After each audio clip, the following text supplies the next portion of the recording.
Hi, I'm Rhys Taylor. I'm the National Coordinator for Sustainable Living Education Trust, and I'm also involved in work with the Natural Step Foundation for New Zealand. How have you found it at the conference so far? Oh, this is great. It's a great get-together of people who I feel are kindred spirits, but in terms of their activity are so diverse, so varied. So I think the variety of contributors is very good, very healthy. We're hearing lots of grassroots activity, local projects, and we're also hearing about people who think the big picture and then walk what they understand in the parts of their lives they can influence, so that they're thinking beyond the immediate actions, but they're still taking actions.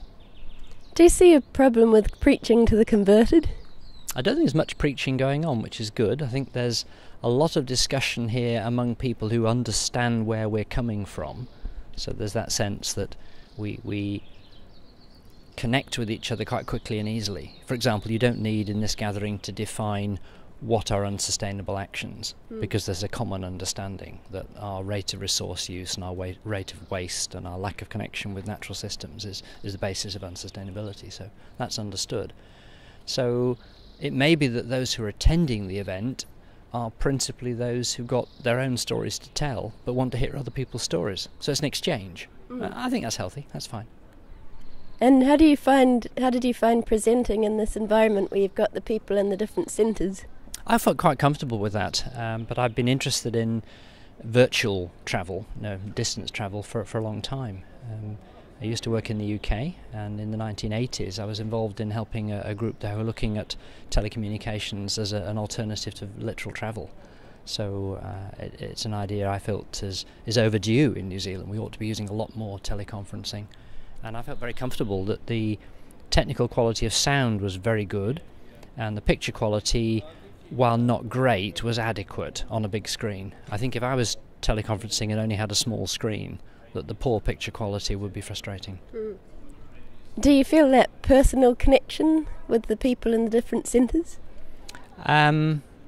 I feel some personal connection, but I did notice that when people whom I'd met before or heard of before came on to speak, I felt more empathy with them than if they're people I'd not met before. So what that suggests to me is that to meet personally is very strong as a basis for future teleconferencing, but to be among strangers teleconferencing, you miss out on a human connection.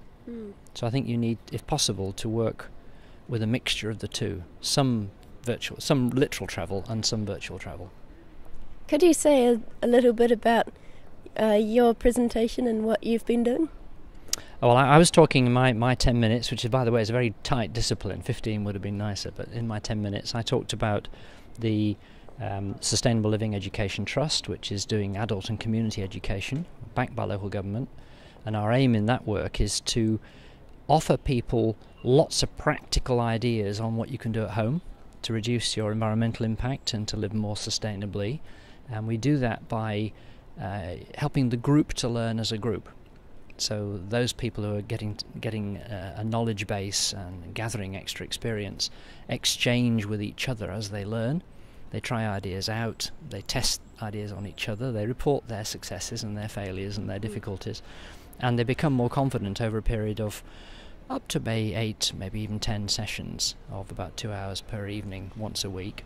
And by the end of that process, they have changed quite a lot of behaviours, they've changed some of their consumer choices, and they learn things which, from our follow-up research work, up to 2 years later, they're trying out ideas that they learned about. So there's quite a long period of action resulting from a short period of learning. Encouraging signs of change. Oh, we hope so. What was I going to ask? Oh, does anything stand out from the conference? Have you had any special meetings or particular ideas that have popped in? Oh, well, I've written, I think, about 10 pages of notes, and I put a little asterisk at the side of the ones that require a follow-up. A person to ring, someone to write to, something to find out about, a website to visit. So I think I'm leaving after 2 days with probably about a week's worth of things to follow up. Much more connections.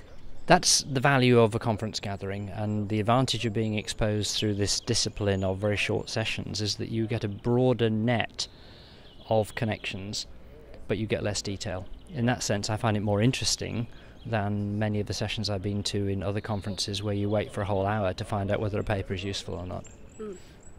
Okay, thanks.